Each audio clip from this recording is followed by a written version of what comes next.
Bismillahirrahmanirrahim. Assalamualaikum warahmatullahi wabarakatuh. Waalaikumsalam warahmatullahi wabarakatuh.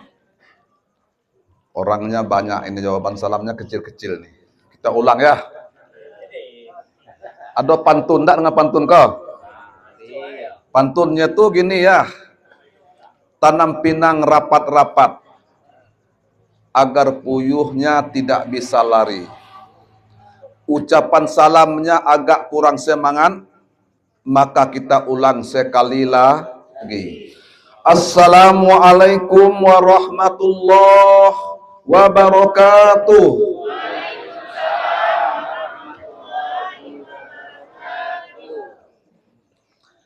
Air beriak tanda tak dalam, air jernih ada di seberang sana.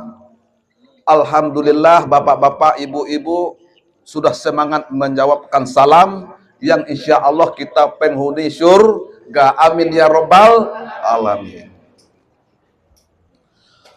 Alhamdulillah. Alhamdulillahilladzi khalaqal mauta wal hayata liyabluwakum ayyukum ahsanu amala.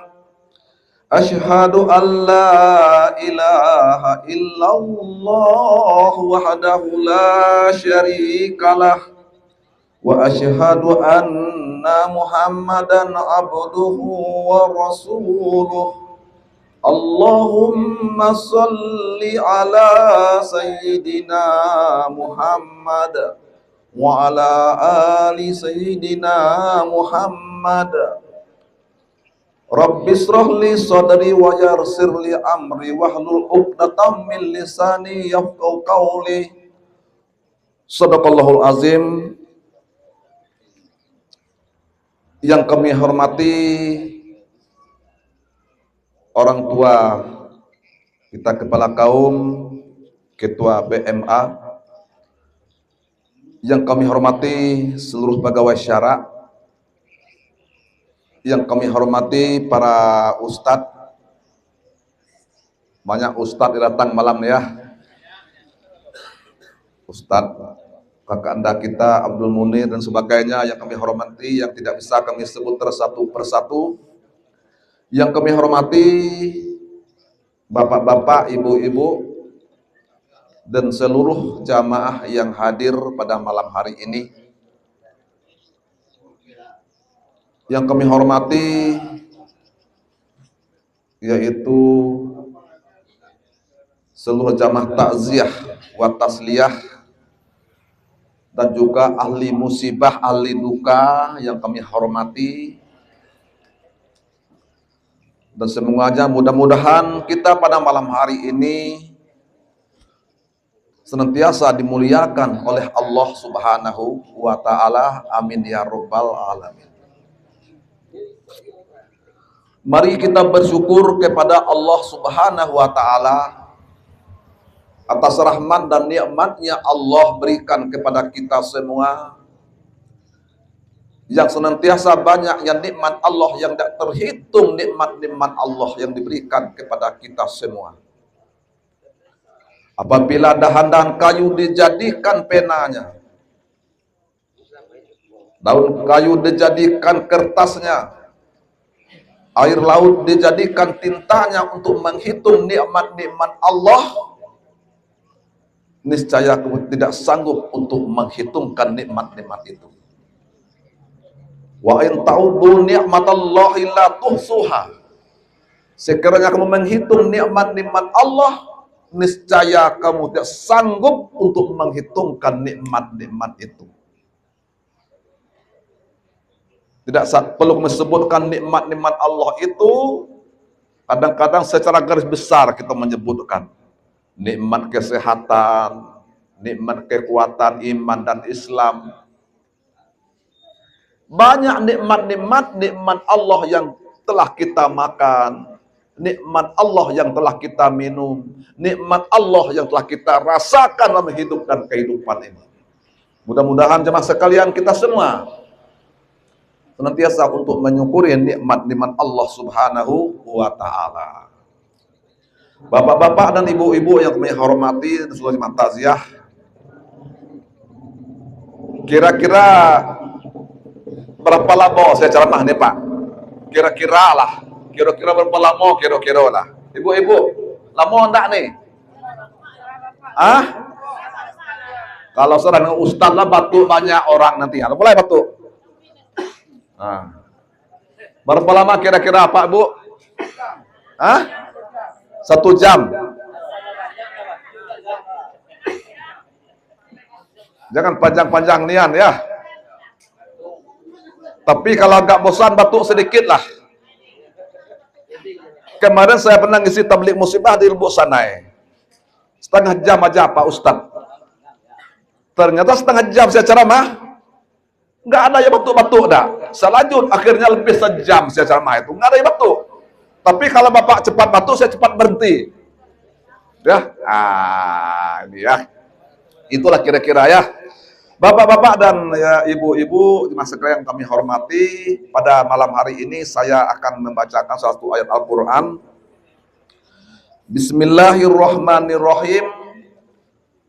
Allahu yatawaffal anfusa hina mautiha wallati lam tamut fi manamiha fayumsikul lati qada 'alaihal mauta wa yursilul ukhra ila ajalim musamma.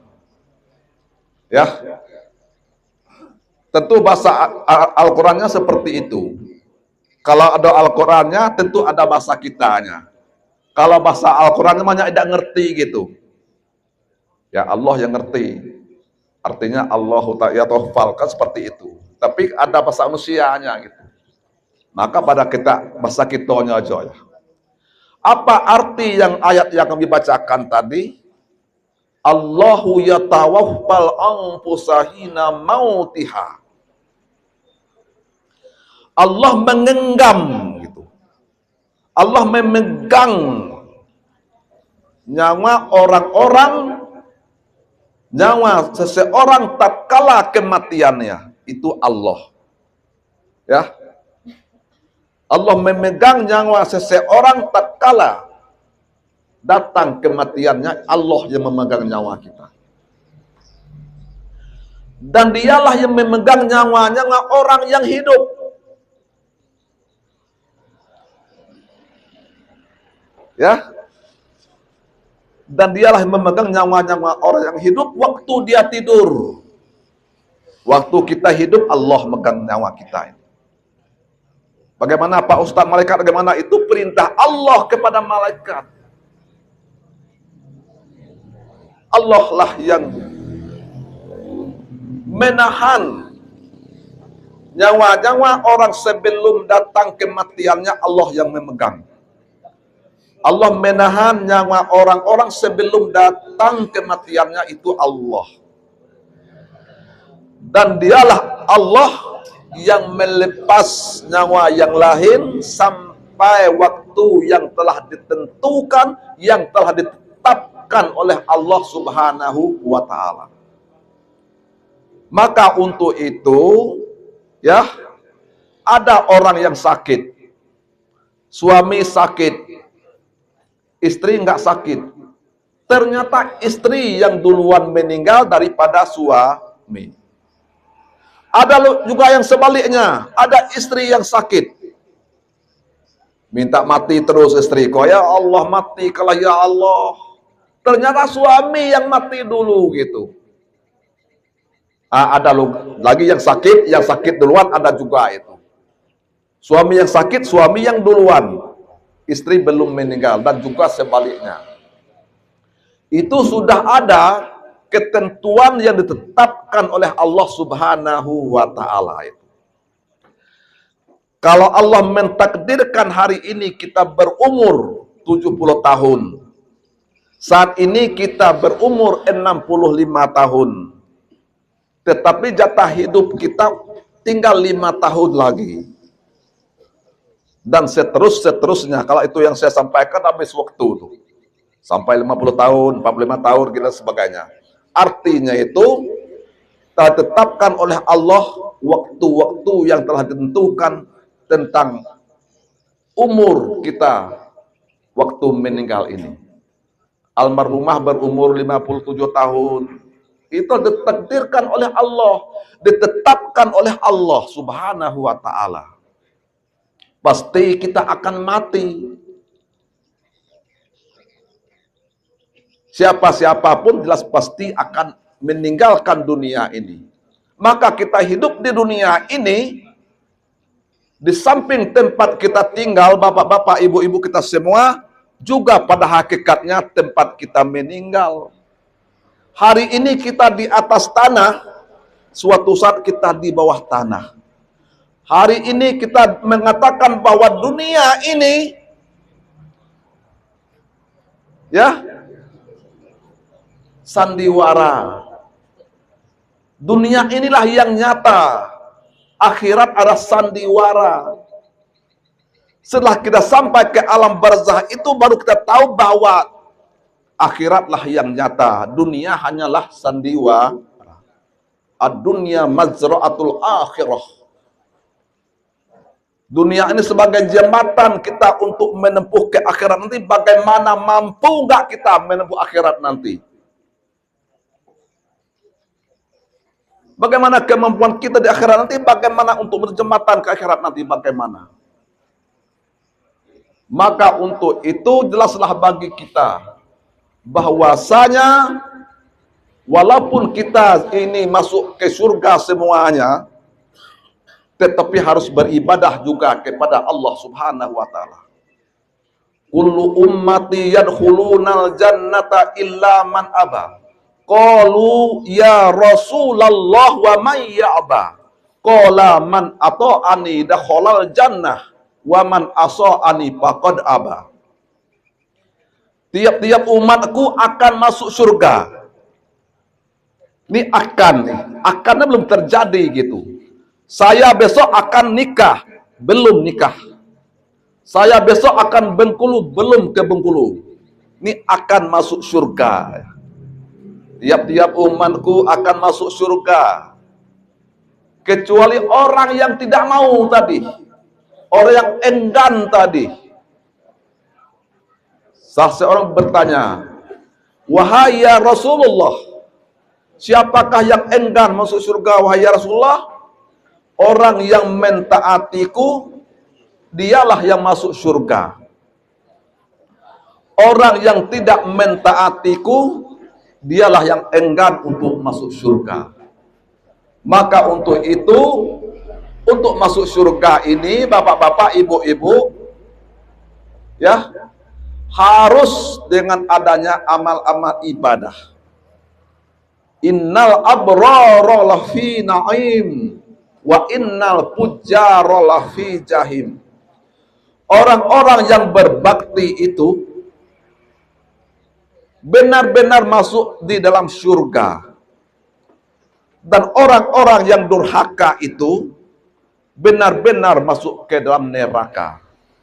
Itu boleh kita pilih jalan mana yang harus kita tempuh dalam hidup dan kehidupan ini. Kalau kita dengan Allah tidak ada alasan untuk tidak beribadah. Tengok Nabi dulu. Ada nabi yang paling kaya, ada nabi yang paling miskin, ada nabi yang banyak cobaan, sakit terus. Ya. Ada juga nabi yang ganteng. Coba ibu-ibu nih, Bu. Nabi yang paling kaya nabi apa, Bu? Bu. Nabi yang paling kaya nabi apa? Hah? Coba mas-mas di sana itu. Nabi Sulai. Nabi Sulai. Itu nabi yang terkaya, Nabi Sulai. Nabi yang termiskin, nabi apa, Pak deh? Coba. Ah? Tapi bisa menjawab, tapi malu gitu ya. Bu, nabi yang miskin, nabi apa? Nabi Musa Sulaiman terus nih. Yang kaya Sulaiman, yang miskin Sulaiman, ya. Yang mana ya? Nabi Isa, ya. Nabi yang ganteng Nabi apa? Kalau yang ganteng-ganteng cepat jawab ibu-ibu nih. Ya, Nabi Yusuf. Nabi yang sakit 18 tahun Nabi apa? Nabi Ayub. Itu nabi itu. Nabi Sulaiman itu kaya gitu. Dengan kekayaannya Nabi Sulaiman itu tidak tergoda hatinya untuk beribadah kepada Allah Subhanahu wa taala. Harus melekat, Pak. Hidupnya harus melekat dalam hati itu. Ibarat kertas kita lem sedikit lem cepat lepas tuh. Maka harus melekat dalam hati kita ini. Maka Nabi Sulaiman bagaimanapun kekayaan Nabi Sulaiman tidak tergoda hatinya untuk beribadah kepada Allah Subhanahu wa taala. Kemudian Nabi yang miskin yaitu Nabi Isa. Walaupun Nabi miskin ya, ternyata tidak pernah tergoda hatinya untuk tidak beribadah kepada Allah Subhanahu wa taala. Nabi Yusuf begitu juga. Walaupun Nabi itu ganteng, tetapi dan kegantengannya itu tidak membuat hatinya untuk tidak beribadah kepada Allah Subhanahu wa taala. Nabi Ayub berapa 18 tahun sejarah itu sakit, tetapi dengan sakit yang dirasakan oleh Nabi Ayub tidak tergoda hatinya untuk tidak beribadah kepada Allah Subhanahu wa taala. Bapak-bapak sekalian yang kami hormati, maka untuk itu dalam hati kita ada segumpal daging gitu. Inna fil jasadi mudghatan iza soluhatal jasadu kulluh wa iza pasadal jasadu kulluh ala wahyal qalb. Yang artinya dalam tubuhmu, ya, sesungguhnya dalam jasad kamu dan tubuh kamu itu ada segumpal daging.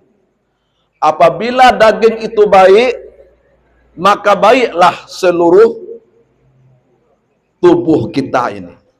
Bagaimana baik Pak Ustadz? Yang keluar dari elok-elok.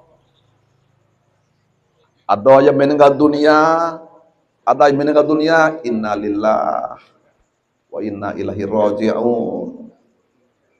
Karena hatinya bagus, yang keluar yang bagus-bagus. Kalau enggak bagus bagaimana? Selalu penglihatan yang bagus, langkah kaki yang bagus dan sebagainya. Apabila dagingnya baik, maka baiklah yang keluar tubuh. Apabila dagingnya rusak, maka yang keluar itu buruk-buruk. Banyak iri, dengki, ya, yang buruk-buruk yang keluar. Ketahuilah segumpal daging itu hati. Maka hati itu harus kita bersihkan. Kapan kita membersihkan hati itu? Tatkala kita masih hidup, kita masih bisa berjalan, kita masih bisa melihat, masih bisa mendengar, masih bisa untuk melangkah. Hati kita masih berdetak, napas kita masih bisa untuk kita hirup. Maka untuk itu, saat itulah kita mesti bisa kita membersihkan hati kita. Yang jadi pertanyaan bagi kita, kenapa kita harus membersihkan hati kita? Karena Allah cinta kepada orang-orang yang bertobat dan orang-orang yang menyucikan hatinya. Ya, kita bersihkan hati kita. Maka untuk itu, apabila kita membersihkan jiwa hati kita, nanti kita aman menghadap Allah, itu kita aman gitu. Allah nggak bisa tawar-tawar gitu. Nabi Muhammad meninggal dunia nggak mikir apa-apa. Di mana istriku dia nggak mikir. Di mana hartaku juga nggak mikir Muhammad tuh. Di mana jabatanku juga nggak mikir, di mana anak-anakku nggak ada. Karena hatinya bersih untuk menghadap Allah Subhanahu wa taala. Yauma la yanfa'u malu wala banun illa man atallaha biqalbin salim. Pada hari itu harta tidak berguna, anak-anak tidak berguna kecuali untuk menghadap Allah dengan hati yang bersih. Mau ndak ibu-ibu bersih hati, Bu? Mau ndak? Ah, itu baru mau bersihkan hati ya dah. Bersihkan hati kita. Kalau anak kita ke sekolah berkata dengan anak-anak ya, nak, mau ke sekolah nak, hati-hati. Maka perlu kita untuk membersihkan hati kita. Karena kita menghadap Allah nanti itu kita, bukannya nggak ada kawan-kawan, kita sendiri-sendiri gitu. Dunia ini bisa kita minta tolong dengan saudara kita, teman kita,